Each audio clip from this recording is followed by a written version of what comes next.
Hi, my name is Cree Miles and this is You Better Effin' Read, a brief visual book review. So it's the last day of Black History Month, and I was like, what book do we do? Like, the first book I did was Well Read Black Girl because Black Girl, and the second book I did was Their Eyes Were Watching God because Classic plus it was Valentine's Day. Third book I did was Beloved because Classic plus Toni Morrison's birthday. So I'm like, what fourth book do you do for Black History Month? Like, what is black?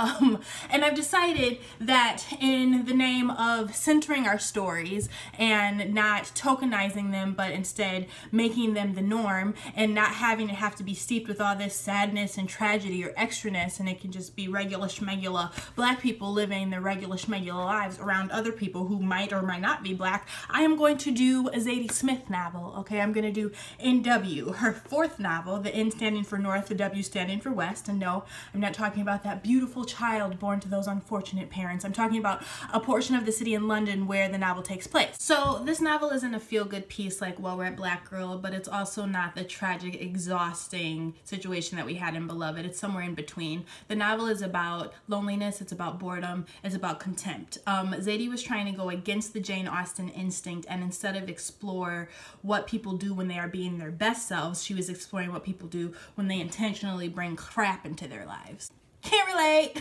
This book is written from several completely different modes from several different people's perspectives. Now we've got a stream of consciousness, and we've got a more sectional style with 2-paragraph numbered divisions, and then we've got your classic third-person narrative. I low-key feel like Zadie was bored and she was like, what would happen if I wrote a book like this? Would people buy it? Oh, they did! Oh, it's a bestseller again!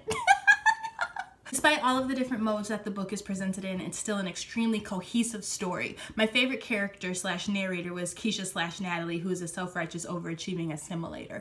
She's committed to perfection by any means necessary, but then she finds herself growing bored by the perfection that she's created and counters it with a whole heaping amount of chaos. You can only imagine how that turns out. Zadie kills the gender and racial nuance as per usual with her biracial ass. And if you're too lazy to read the book, there is a made-for-TV movie about it, but honestly I would give it a half-star at best. So read the book. If you want to check it out and give it back after a little bit, there's a link below for that. Or if you want to buy it, there's a link below for that as well. Either way, you better effing read!